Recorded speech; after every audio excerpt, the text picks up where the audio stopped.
Hi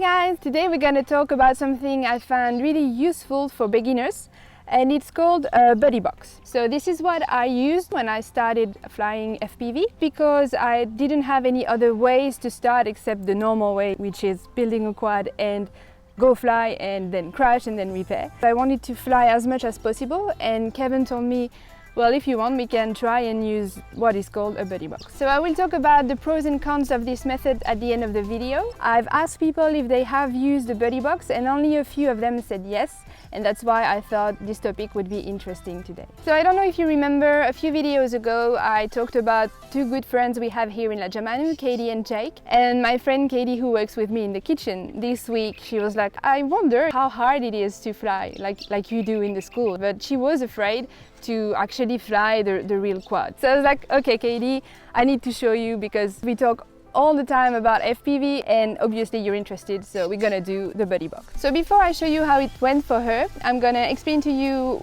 how it works, how you can set up a buddy box and the gear you need to do so.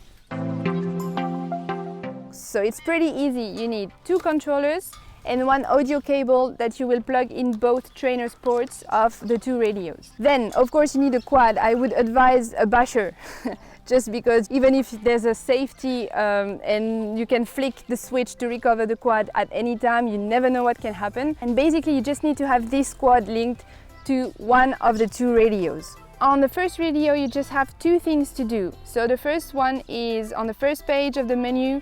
You have to say that this is going to be the master radio, so you change the mode to master. And second thing, you need to create a special function in a master radio that will use a switch. When you flick it, it will give control of the quad to the slave radio. Then on the slave radio, you just have to create a new model called trainer, in which you're going to create 4 channels. These 4 channels will be roll, pitch, throttle, yaw, and they will match the ones on the master controller. Once you've created them, you have to make sure the two radio controllers communicate well and see if you receive the right information on the master controller.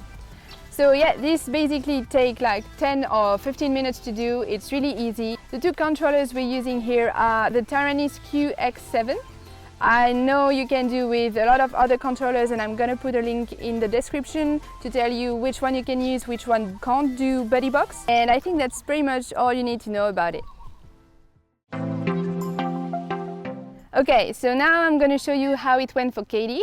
The first thing I did with her is showing her how to control the quad, what the moves would be depending on how you move the sticks. And also I explained to her how it works with the video, so the fact there are 2 cameras with one recording and one just sending the feed straight to the goggles. Once she knew that, we just did like 15 minutes on the simulator so she could just learn how precise she has to be on the sticks. And after these 15 minutes, she was ready to start the buddy box. So because Kevin is a better teacher than I am, I told Katie it would be better if she learned with him, because I knew this way she could have a good first experience flying a mini quad.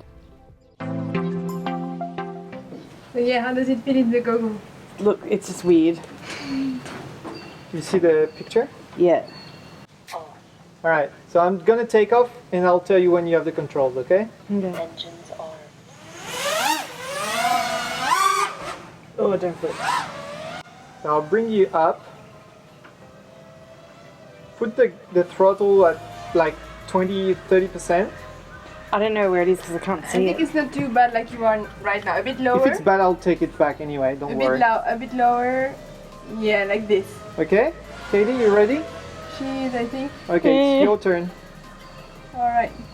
Try to be level and come back. You're going too far. Yep, come back.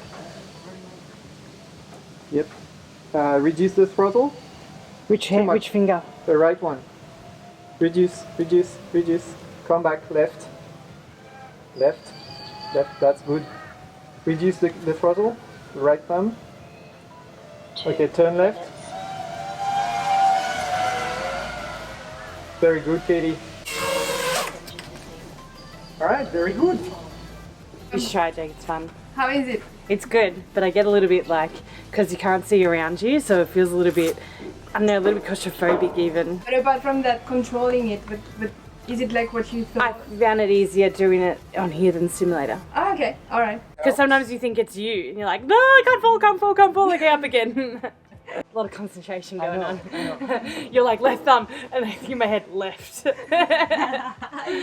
I'm like Noli, and I don't know my lefts and rights. So you're controlling your level. You have to start level. Okay, so you make sure you're level, and what you do, so you're basically like this, and you do this, cut, roll, back, and go back. Okay, so what I did was cut, side. Yeah, I know. But because you're gonna cut the motors, Yeah. you have to give them a little bit of power first. Okay. So I'll show you again. So I'm level, okay? And I put the throttle back. Okay, go level. Blip. Blip the throttle. Okay, cut, roll, and put the throttle back. Oh, that was good. What's that there? That's too far. Yeah. You're on top of the airport right now. Oh shit. Yes. Very good. No, Katie, not now. Oh, sorry. You were looking at the ground.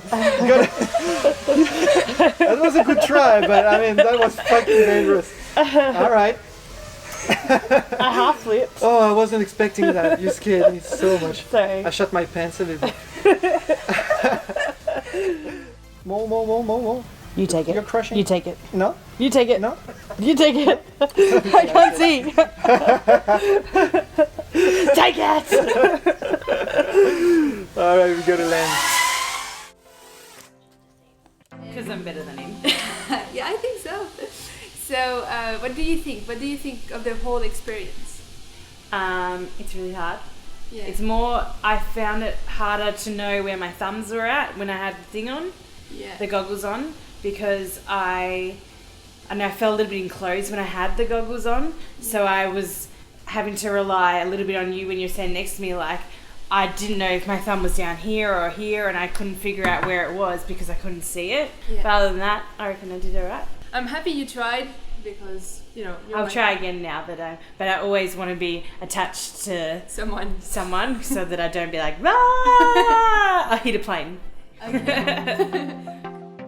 So to summarize, I'm going to give you the pros and cons of this method. It's only my opinion. I'd be happy to hear yours if you have a different one. So for the pros, I think it's safer to start with a buddy box than just going outside and plug your quad and start doing weird things like you do when you're a beginner. Also, I think it's going to be less frustrating because you are less likely to crash because the other person is here to recover your quad, and as we know, when you're a beginner you're more likely to crash and to break. So I think with the buddy box you can save a lot of time and you can progress a little bit faster. Finally, when I was learning with Kevin, I found it really helpful when he taught me how to roll, how to flip. He could do it and the second after I could try, and that was really interactive, and I think it's a lot easier to learn this way, and also it's a lot more enjoyable because you're not alone in front of your computer on a simulator. You're actually with someone in real life and you share this moment, and I think it's a lot better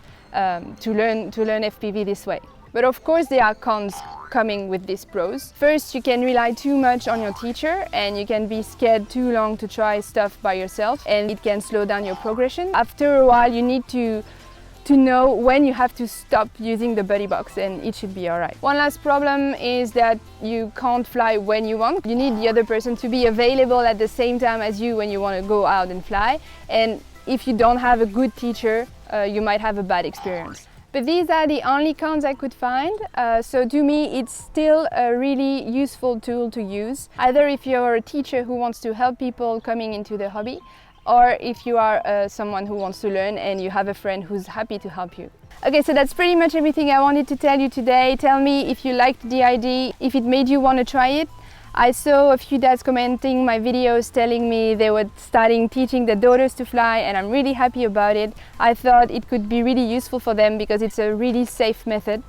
And about this, if you are a guy or a woman trying to help a woman to go into the hobby, it's really nice of you because we need more women in the hobby, definitely. So if you want to share your experience while teaching this woman, either if it's your wife, your mom, your grandmother, your daughter, your friend, just maybe take a few pictures or some videos and you can share it on Instagram or on Facebook, because I will try to be really active on them.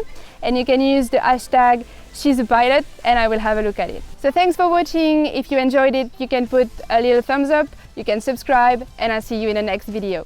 Bye.